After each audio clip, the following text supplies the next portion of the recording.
Today, we're going to look about how to calculate a negative Ecell value to prove that two compounds are not feasible under standard condition. We are very familiar on how to calculate the Ecell value that is positive most of the time, and I leave the link somewhere along this video here for you, all right, so which I did a tutorial on your partial question, okay, and I think sometimes it will be challenge for us, a challenge where we do not know how to go and calculate a negative Ecell value, and that is what we're going to cover. So I'm going to take out two partial questions that will enable us to calculate a negative Ecell value, in addition to just comment or explain by saying that the two reactant does not react feasibly under standard condition. All right, so we shall look at the first paper from March 21, variant 42, question 1b. Okay, so cobalt 2 plus and cobalt 3 plus both form complexes with the EDTA 4 minus. If you learn transition element, you know EDTA is a polydentate. Okay, and you're supposed to use the data in the table to predict what happens, if anything, when separate aqueous solutions of cobalt 3 and cobalt EDTA are left to stand in the air. So I think this is a one-by-one case. Cobalt 3 plus stand in air, cobalt EDTA stand in air. So two different test tubes. All right, and we are supposed to predict if anything happens. All right, and how do we explain? So first, we will talk about the cobalt 3 plus ions and standing in air. Now we look at the data given, right? They have conveniently aligned everything from the most positive to the least positive for us, and that is very nice because it's aligned in decreasing oxidizing strength. Okay, so I will circle my cobalt 3 plus, which is my interest. Now, stand in air, first thing first, student will start thinking about oxygen, all right? So they may want to look at O2, okay? But at the same time, if you realize the statement did say aqueous solution. Aqueous solution means you have H2O, okay, with the cobalt 3 plus. All right, now then, I think it's quite obvious. Cobalt 3 plus and H2O are the two reactants that will react. Okay, cobalt 3 plus E value is 1.82, which is more positive. More positive will undergo reduction. The oxygen and water half equation, 1.23 is less positive than 1.82. Hence, it will undergo oxidation. So oxidation, that means the starting reactant is H2O. It will be oxidized to O2 gas, whereas cobalt 3 plus will be reduced to cobalt 2 plus. So CO3 plus reduced to CO2 plus. Okay, so the first one, predict what happens. So we shall answer that cobalt 3 plus will be reduced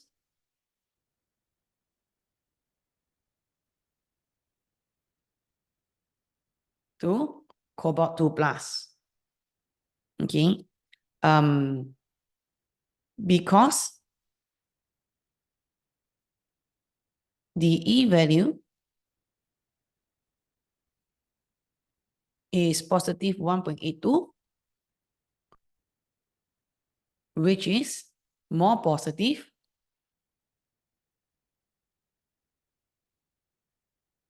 than the E value for O2/H2O.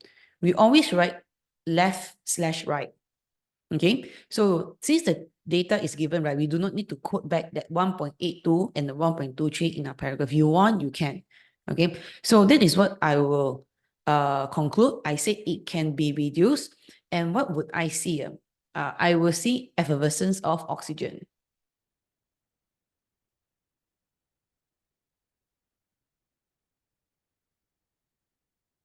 Okay, so that is my observation. Okay, now let's address the second one. Cobalt EDTA complex. So it's the EDTA negative charge. So this is the one here that I circle. And then same thing, stand in air, we may think of oxygen, but because they mention aqueous solution, we may also consider H2O here. Okay, now knowing that oxygen now is more positive than the cobalt EDTA, theoretically, your oxygen should undergo reduction. Okay, your oxygen should undergo reduction to H2O because it's more positive. And then your cobalt EDTA complex 2 minus will be oxidized because he is less positive in terms of the E value. But then we are not using cobalt EDTA 2 minus. The question wanted cobalt EDTA minus. So if you want cobalt EDTA minus to react, it means that it can only move forward, which is reduction. And there's nothing that is more negative than your cobalt EDTA negative complex. So that's the reason why in this case, right, no reaction will occur between the oxygen water versus the cobalt EDTA -1 and the cobalt EDTA 2 minus complex. Okay, it won't. Okay, now the problem is how do we answer? Okay, you can of course at a very simple level answer no reaction, but the explanation part, it is best that you use the E value. So you can say no reaction. Okay, no reaction occurred. Okay, why? Okay, if you want to put why, right? No reaction because the E value for cobalt EDTA minus / cobalt EDTA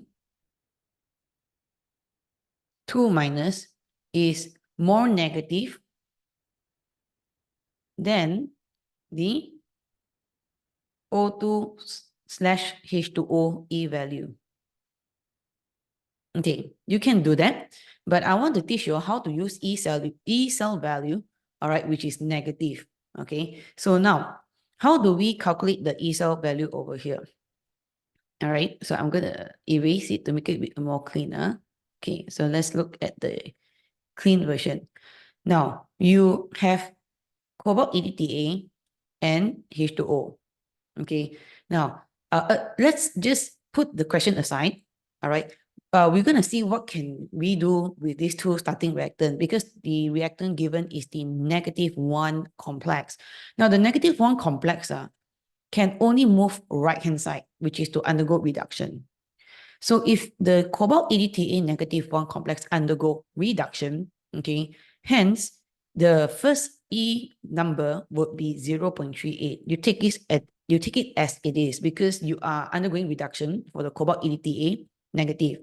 Okay, so this one you assign as reduction because there's only one way to move, which is to move right. Unless you want to move left, which is nothing. I mean, what do I mean by moving left? Means you want cobalt EDTA negative to move left on the table that has nothing. So the only way that your cobalt EDTA negative complex can move is to the right-hand side of the equation, which is a reduction form. Since you follow the reduction, you take the number as it is, which is positive 0.38. Then the other half cell, it will be oxygen H2O. Since the 0.38 is reduced, that means the other equation must be oxidized. Now, oxidized, you have to pick this equation over here, which is the oxygen water. Now, oxidized means you have to take H2O, move to the left. This is called oxidation direction. H2O donated 4 electrons oxidation. Now, because you take the H2O to oxidize, and you have to oxidize because the cobalt EDTA is already the reducing half equation. Hence, I need you to minus the number. Okay? You have to minus the number. Means you add negative 1.23. I need you to flip the positive 1.23 to a negative 1.23. So when you do equation 1 plus equation 2, okay, this is equation 1, this is equation 2. When you do your math, equation 1 plus equation 2 to give you the balanced equation, it also means E value 1 plus E value 2 to give the E cell value. So to calculate the E value here, you take the E value 1, which is 0.38, you add E value 2. But E value 2 is undergoing oxidation. So you have to change positive 1.23 to a negative 1.23. So therefore, in this case, you can calculate to a 0.38 minus 1.23. You will calculate to negative 0.85. So since E cell value is negative, cobalt EDTA minus standing in air, no reaction. That's it. Okay, so that's one way you can calculate your E cell for a negative one to prove that it is not feasible. Now, there's another way to calculate a negative E cell. Okay, there's another way. This method may not be for everyone. Okay, so I'm going to use green color pen to show you an alternative way to calculate a negative E cell. Now, normally, right, we will calculate E cell using, okay, the formula. Perhaps this one is more for you. To calculate E cell, we take the more positive minus the less positive. Okay, now since we know it's between these two numbers here, okay, we will take the more positive minus the less positive. Okay, but since we know that the cobalt EDTA have to undergo reduction by shifting right? That means you want the more negative value to undergo reduction, right? Which is going against our understanding lah. You want the more negative among the two values to undergo reduction. And you want the more positive to undergo oxidation, which is not undergoing to our normal understanding. Okay, so if you want them to run the opposite way around, right, you just put a big bracket with a negative in front. It also means you put a big bracket with a negative in front, and hence you will be able to calculate to the same answer called minus 0.85. What makes me know to put a big bracket with a negative charge in front is when you're making me choose the more negative E value to undergo reduction and the more positive E value to undergo oxidation. Okay, so that's how I know I put a negative. You can either use the green color pen method, all right, or you use your understanding, just logical sense. If cobalt EDTA negative 1 is forced to undergo reduction, you take the number as it is. And if H2O is forced to undergo oxidation, right, you have to change the symbol of the sign of the number. So hence with equation 1 plus equation 2, therefore E value 1 plus E value 2. Okay, so that is one example on how you can calculate a negative to prove that no reaction can occur. Okay, now let's look at another example here. I take winter 22, okay, paper 41, question 3. All right. Now, describe the standard condition used for tin 4, tin 2 half cell. Okay. So maybe you just want to say 1 mole per dm cube. Okay. 1 mole per dm cube for SN4 plus and 1 mole per dm cube for SN2 plus. Okay. And then you want to mention 298 Kelvin. Okay, and 1 ATM, like this. All right, that will be the standard condition used. Now then, equal volume of tin 2 and chloride are mixed. Use relevant E value to explain whether a reaction occur between the two. So first, I'm going to circle up all my tin 2. All right, and please be careful when you're playing with vanadium, because vanadium is a transition metal. Okay, hence it can exist in multiple oxidation state. Okay, so first I see tin 2 got 2 equation, and chloride. Sorry, it's tin 2 and chloride. So chloride has here, one here, another one here. Okay, now after I select it, right, I will arrange everything from most positive to least positive. So are we in a correct direction? Yes. So happen these 4 equations of my interest, it's already aligned from most positive to least positive. You just need to look at the yellow highlighter. Positive 1.36, positive 0.89, positive 0.15, and negative 0.14. Okay, now, so use relevant E values to explain whether a reaction occur between the two, all right, between tin 2 and chloride. Now, since chloride, both chloride is on the right-hand side of the equation, that means tin should be on the left-hand side of the equation. Why? Because regardless which chloride you pick, your chloride can only shift left, okay, regardless which chloride, okay? Your chloride can only undergo oxidation. There's only one direction your chloride can move. Hence, if your chloride moves to the left, undergoing oxidation, that means the other side, tin, should undergo reduction to move right. Okay, so that means this is not the correct half equation. So we're now down to 2 chloride and 1 tin. That's the only tin that's remaining. Okay, so now can we pick, okay, and is it even possible for any of the chloride and the tin at negative 0.14 to undergo a reaction? The answer is no. All right. No reaction can undergo for tin 2 and chloride. All right. Regardless which chloride you pick, also it is not possible. Reason is because chloride is more positive. He is bearing these two numbers. It's a more positive E value. A more positive E value would enable them to undergo reduction. You want them to undergo reduction. But the problem now is at the position that they're having on the right-hand side, they have to only undergo oxidation. Not what we wanted. Okay, so the equation and the value speak different things. The value, they are more positive than tin. They are supposed to undergo reduction. But in the equation, they only can shift oxidation direction, which is to the left-hand side. So it does not work. Okay, it's a contradicting case really. And tin, if you look at tin 2 plus down here, tin 2 plus, right, if you look at the equation, he can only move right, which is reduction. But the problem now is the negative 0.14 is more negative than the top two numbers here, which is the 1.36 and 0.89. So a negative 0.14 being more negative will undergo oxidation. One. Okay, but the equation is only enabling him to move right, which is reduction, also contradicting. Okay, so if you try to put these two ions together, no reaction can occur. Okay, so how do we explain? Now, first and foremost, we will just pick chloride. Okay, we can pick chloride, and which chloride to pick class, we will normally pick the more positive one. Okay, the higher E value.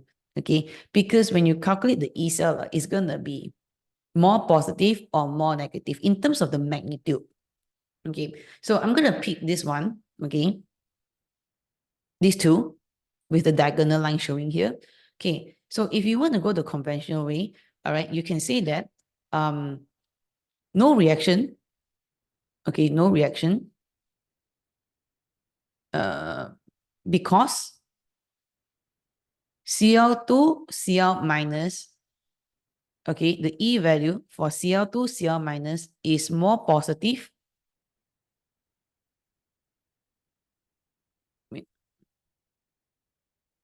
More positive than the E value for Sn 2 plus Sn. Okay, no reaction. You can do that. But the best one is to use E cell value to prove negative. Now, E cell value, right? Okay, since look at the equation, chloride can only move left. Only move left. If chloride can only move left, okay, you're undergoing oxidation, right? So you take positive 1.36, change it minus 1.36. That is the first E value because it's shifting left. That's the only way chloride can shift, which is left. Undergoing oxidation, flip the sign. Positive become negative. Now then bottom, tin 2 become tin. Tin 2 become tin, right? Okay. Undergoing reduction, you take it as it is, which is negative 0.14. All right. So you add these two E value, your E cell value will be negative 1.36, negative 0.14, negative 1.5. So I will use E cell value that is negative to prove that tin 2 and chloride cannot react under standard condition. Okay. Yep. So that is how to prove. And a word of advice here is, when we say about the E value of chlorine chloride is more positive than the E value of tin 2 and tin metal, right? We will normally use the word more positive, more negative, less negative, less more positive, more negative, less positive, less negative direction. We normally don't say higher, lower, increase, decrease. It's a little bit more vague. Okay, so my advice is to always use more positive, more negative, less positive, less negative direction. That will be very, very clear. Okay, so this is another example on how can you calculate a negative ecell to prove that it is not feasible for the two ions. And the last question here we can quickly answer. Equal volumes of tin 2 and VO2 plus are mixed. Write an equation. Okay, right. So let's do, I'll choose another color, okay, so that we do not get mixed up. Okay, VO2 plus. Okay, the challenge here is tin 2. And where's my VO2 plus? VO here. We have another VO2 plus here. Okay, now it's very difficult to see because there's two tin 2 plus ions and two VO2 plus ions. Okay, so therefore we will extract out the information and align everything from most positive to least positive. So I will do this first.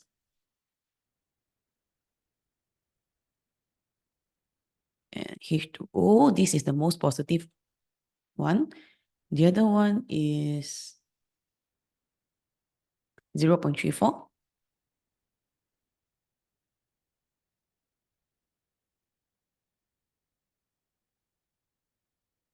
Two-way arrow, one-way arrow, because it's just working. So it's fine. It's just my working. I'm just trying to rank it according in decreasing oxidizing power. Then I pick my two tin equation out. The tin 4 comes first, which is positive 0.15. And the other one will be the tin 2 to give tin. This one will be negative 0.14. So I align from most positive to most negative version. Okay. Now then, you want tin 2, I circle tin 2, I circle tin 2, and VO2 plus here and here. Okay. Now, when you circle up everything like this in a most positive to most negative alignment, you can easily see which two ions will react. Okay. The more positive one will undergo reduction. Okay. So therefore, this one will undergo reduction and your tin 2 plus will undergo oxidation in this case. Okay. So this is quite straightforward. Yes, okay. Now, write an equation for the reaction that takes place. So now, can we focus on these two equations here? And we construct a balanced equation. So one of it is 1 and the other one is 2, right? So what we need to do is we just multiply this whole equation by 2. Okay, so therefore the final answer would be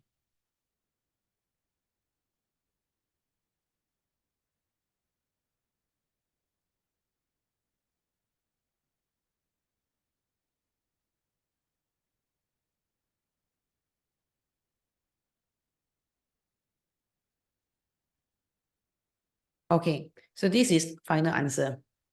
Okay. Now, in terms of the answer, this is the marking scheme answer. Okay. But however, if you do other questions in other past year, right, you have to be very careful with transition element things like vanadium. All right. So I have recorded another video on multiple redox equation. Okay, multiple redox in a question. All right. So for example, for us, this is a very simple redox is because VO2 plus was reduced to V3 plus and it stopped there. All right, it's just stopped there. Okay. And then your tin 2 went to tin 4 and it stopped there. Other question actually continue where the V3 plus that's being formed continue with another equation because they are transition element. All right. So that one, I'll leave it for another video. You can just go and click the link. all right, and go and watch another video regards to multiple redox equation in a question. All right, so today we have already looked at how can we calculate a negative Ecell value to prove that two ions, two compounds that cannot react spontaneously under standard condition. All right.